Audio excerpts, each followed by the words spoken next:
Pemirsa, Badan Gizi Nasional atau BGN mendorong ribuan SPPG atau dapur makan bergizi gratis di Jawa Barat untuk segera memiliki sertifikat layak higien dan sanitasi atau SLHS. Upaya ini dilakukan untuk menjamin kebersihan dan keamanan pangan yang disediakan untuk masyarakat. Di Jawa Barat terdapat 2.600 SPPG dan menurut BGN, seluruh dapur MBG kini tengah dalam proses pengurusan sertifikat tersebut. Wakil Kepala Badan Gizi Nasional Brigjen Pol Sony Sonjaya mengapresiasi inisiatif sejumlah mitra SPPG yang telah melakukan pelatihan mandiri di Kota Bandung. Tercatat 100 SPPG dengan 500 peserta mengikuti pelatihan food handler dan manajerial dapur sehat MBG. Dengan adanya pelatihan yang digelar secara mandiri oleh SPPG, Sony berharap kegiatan serupa dapat diikuti oleh dapur MBG lainnya di seluruh Indonesia.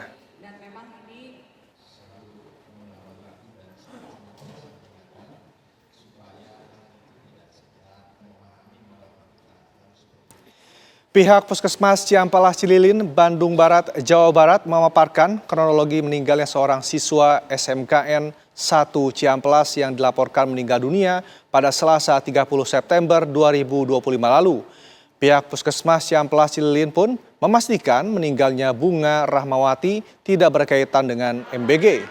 Bunga Rahmawati memang menjadi salah satu siswi yang ikut konsumsi paket MBG pada Rabu 24 September 2025. Namun pada hari itu ia tak mengalami gejala keracunan seperti yang dirasakan oleh 121 rekannya.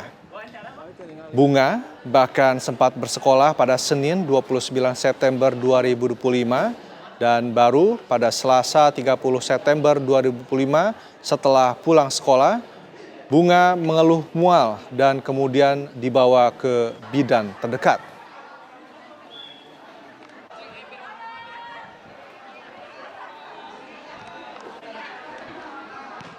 Dari keluarga sih ya, karena alhamdulillah saya ketemu dengan bapaknya ya, dengan kakaknya. Kalau dari ibunya sih karena ibunya sedang di Arab, itu dari bapaknya ya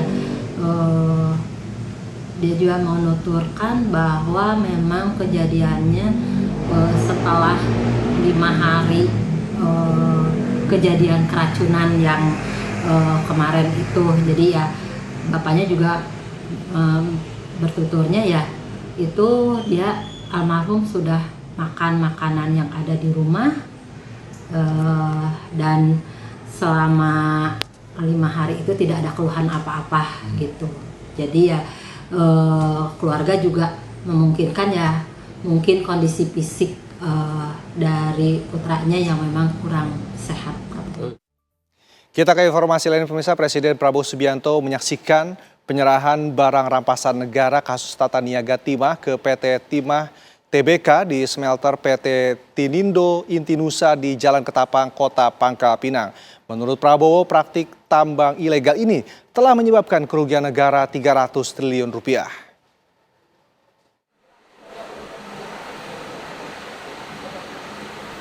Presiden Prabowo Subianto meninjau langsung penyerahan barang bukti rampasan negara ke PT Timah di smelter PT Tinindo Intinusa di Jalan Ketapang, Kota Pangkal Pinang, Bangka Belitung.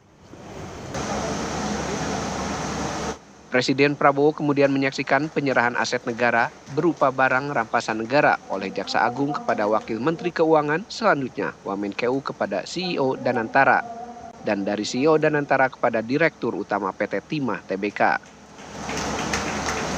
Adapun aset rampasan negara yang diserah terimakan meliputi 6 smelter, 195 alat berat, 22 bidang tanah, 1 mes. Prabowo mengatakan hanya dari 6 smelter saja nilai barang sitaan dapat menyentuh 7 triliun rupiah. Saat ini para pelaku tambang ilegal telah dijatuhi hukuman sesuai ketentuan yang berlaku. Bersama-sama kita menyaksikan penyerahan rampasan negara dari perusahaan swasta yang melaksanakan pelanggaran hukum, ya, illegal mining. tambang tanpa izin di kawasan PT Timah.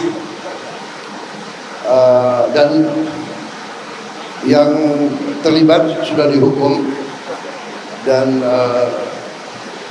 pihak berwajib, kejaksaan juga sudah menyita 6 smelter, dan di tempat-tempat smelter itu sebagaimana kita lihat sudah ada tumpukan tanah jarang dan juga inggot-inggot timah. Nilainya dari 6 smelter dan barang-barang yang disita mendekati 6 sampai 7 triliun. Tapi tanah jarang yang belum diurai mungkin nilainya lebih besar, sangat besar. Presiden Prabowo juga menyebutkan praktik tambang ilegal ini telah menyebabkan kerugian negara 300 triliun rupiah. Menurut Presiden, aset yang diambil secara melawan hukum harus dikembalikan kepada negara dan dimanfaatkan untuk kesejahteraan rakyat. Pemerintah berkomitmen memperkuat pengawasan dan reformasi tata kelola sektor pertimahan nasional agar lebih transparan dan berkeadilan. Dari Pangkal Pinang, Bangka Belitung, Johannes Leonardo, Frendi Primadana, TV One mengabarkan.